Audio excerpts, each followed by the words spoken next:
Shalom, selamat sore Bapak Ibu yang diberkati.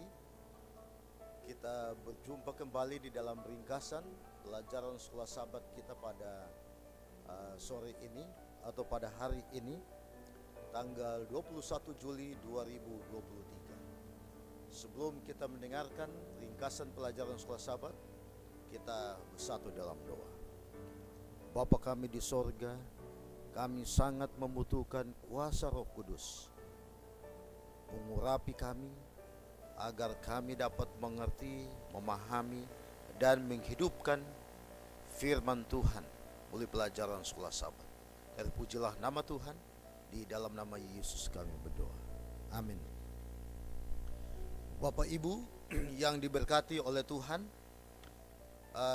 pelajaran sekolah sahabat kita sepanjang satu pekan ini, yaitu temanya atau judulnya bagaimana Tuhan menyelamatkan kita sebagai manusia yang berdosa.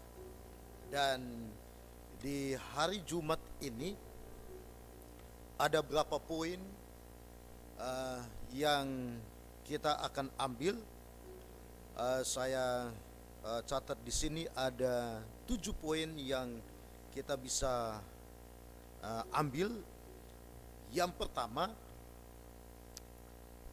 bahwa Bapa telah memilih manusia sebelum dunia dijadikan.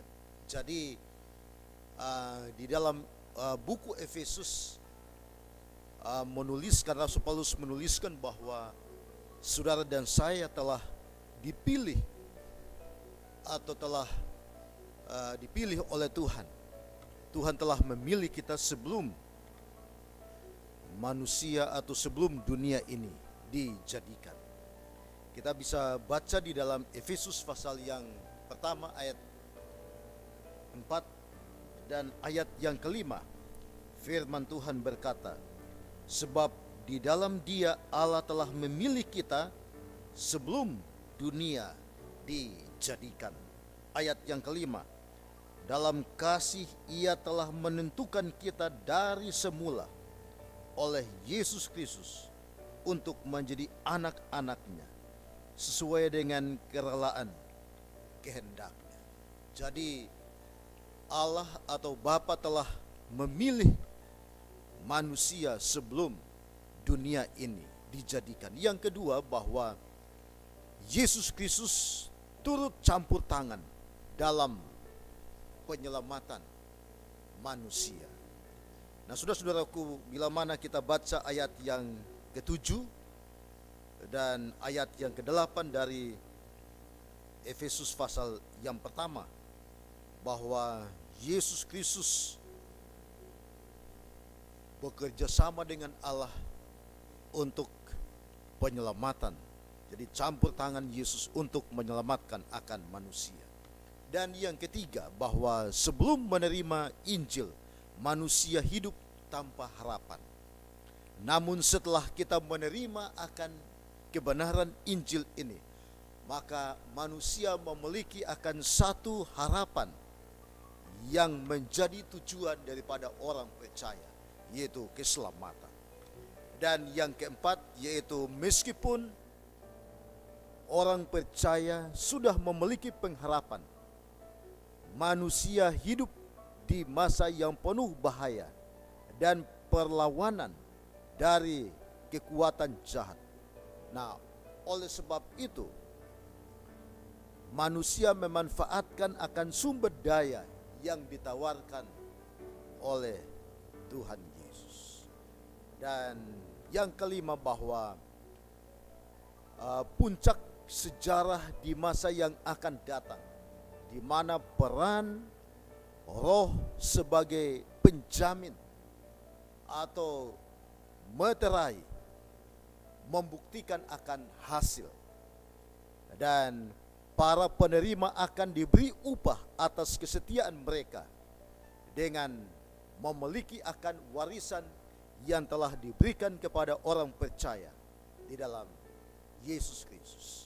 Dan yang keenam, bahwa harus ada satu kekuatan yang bekerja dari dalam diri manusia itu sendiri, untuk mengubah akan hati manusia sebelum manusia dapat diubah dari dosa menjadi kudus atau menjadi suci. Dan kekuatan itu adalah Kristus, dan hanya anugerah Kristus saja yang dapat mengangkat jiwa yang tidak berdaya dan menariknya kepada Allah, kepada kekudusan. Jadi kita manusia tidak ada andil untuk keselamatan kita. Dan keselamatan itu adalah kasih karunia, adalah pemberian daripada Yesus Kristus. Dan yang terakhir atau yang ketujuh, yaitu bahwa ada 3 makna mati karena pelanggaran-pelanggaran dan dosa-dosa. Adalah yang pertama bahwa kematian literal, dan yang kedua yaitu kematian rohani dan moral, dan ketiga yaitu manusia sama sekali tidak mampu mengatasi gravitasi lubang hitam dosa. Hanya Yesus yang dapat mengeluarkan saudara dan saya dari maut, yang dapat menyelamatkan akan saudara dan saya. Sahabat, bagaimana Tuhan menyelamatkan saudara dan saya boleh menjadi satu pelajaran penting bagi kita, agar kita selalu bergantung kepada Tuhan yang telah berjanji dan memberikan akan keselamatan kepada orang-orang percaya. Kiranya firman Tuhan dapat memberkati kita di menjelang hari Sabat yang suci. Terima kasih, Tuhan memberkati. Amin.